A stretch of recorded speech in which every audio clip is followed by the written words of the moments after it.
Mobile ಮಕ್ಕಳನ್ನ ಹಾಳು ಮಾಡ್ತಾ ಇದೆ, ಯುವಕರನ್ನ ಹಾಳು ಮಾಡಿಕೊಳ್ತಾ ಇದೆ ಅಂತ ಇದ್ವಿ. ಈಗ ಗಂಡ ಹೆಂಡತಿ ನಡುವೆಯೂ ಕೂಡ ಮೊಬೈಲ್ ಜಗಳಕ್ಕೆ ಕಾರಣವಾಗಿದೆ ಅಂತ ಹೇಳ್ತಿದ್ವಿ. ಈಗ ಕೊಲೆಗೂ ಕಾರಣವಾಗೋಯ್ತಾ? ಇಂಥದ್ದೊಂದು ಸುದ್ದಿ ಈಗ ಬರ್ತಾ ಇದೆ. ಮೊಬೈಲ್ನಲ್ಲಿ ಸದಾ ಬ್ಯುಸಿ ಇರ್ತಿದ್ಲಂತೆ ಪತ್ನಿ, ಹತ್ಯೆ ಆಗ್ಬಿಟ್ಟಿದೆ. ಪತ್ನಿಯನ್ನ ಕೊಂದು ಆಕಸ್ಮಿಕ ಸಾವು ಅಂತ ಕಥೆಯನ್ನ ಕಟ್ಟಿರೋದು ಯಾರು ಅಂತಂದ್ರೆ ಪತಿ. ಈಗ ಅರೆಸ್ಟ್ ಮಾಡಿದ್ದಾರೆ. ಚಾಕುವಿನಿಂದ ಇರಿದು ಕೊಲೆಗೈದಿದ್ದ ಪತಿ ಕಿರಣ್ ಉಪಾಧ್ಯಾಯನನ್ನ ಬಂಧನ ಮಾಡಿದ್ದಾರೆ.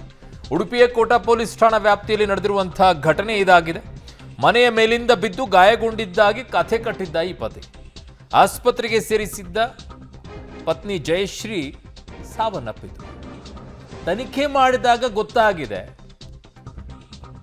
ಅದು ಮೇಲಿಂದ ಬಿದ್ದು ಸಾವನ್ನಪ್ಪಿರೋದಲ್ಲ, ಕೊಲೆ ಮಾಡಿಬಿಟ್ಟು ಆಮೇಲೆ ಮೇಲಿಂದ ಕೆಳಗಡೆ ತಳ್ಳಿದ್ದು ಅಂತ ಹೇಳಿ. ಕಾರಣ ಏನಪ್ಪಾ ಅಂತ ಕೇಳಿದ್ರೆ ಸದಾ ಮೊಬೈಲ್ನಲ್ಲಿ ಬ್ಯುಸಿಯಾಗಿರ್ತಿದ್ಲಂತೆ.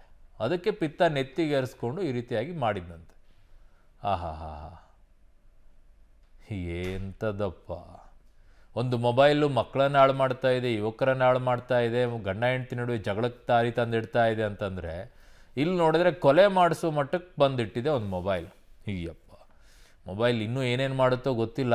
ಒಟ್ಟಿನಲ್ಲಿ ಪ್ರಪಂಚ ಅಂತೂ ಕೆಲವ್ರಿಗೆ ಒಳ್ಳೇದು ಮಾಡ್ತಾ ಇದೆ, ಕೆಲವ್ರನ್ನ ಹಾಳು ಮಾಡ್ತಾ ಇದೆ, ಕೆಲವರ ಸಾವಿಗೂ ಕೂಡ ಕಾರಣವಾಗ್ತಾ ಇದೆ ಈ ಮೊಬೈಲ್.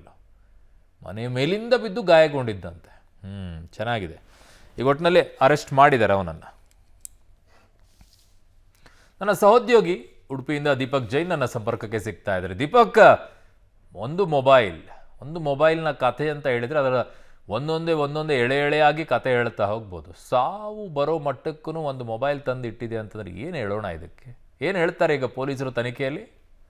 ಹೌದು, ಪೊಲೀಸರ ತನಿಖೆ ಮುಂದುವರೆದಿದೆ. 8 ತಿಂಗಳ ಹಿಂದೆ ಉಡುಪಿಯ ಕಿರಣ್ ಉಪಾಧ್ಯಾಯ ಮತ್ತು ಬೀದರ್ನ ಜಯಶ್ರೀಗೆ ಮದುವೆ ಆಗಿತ್ತು. 8 ತಿಂಗಳಿಂದ ಸಣ್ಣ ಪುಟ್ಟ ವಿಚಾರಗಳಿಗೆ ಜಗಳ ಆಗ್ತಿತ್ತು. ಅಕ್ಕಪಕ್ಕದ ಮನೆಯವರಿಗೂ ಗೊತ್ತಿತ್ತು.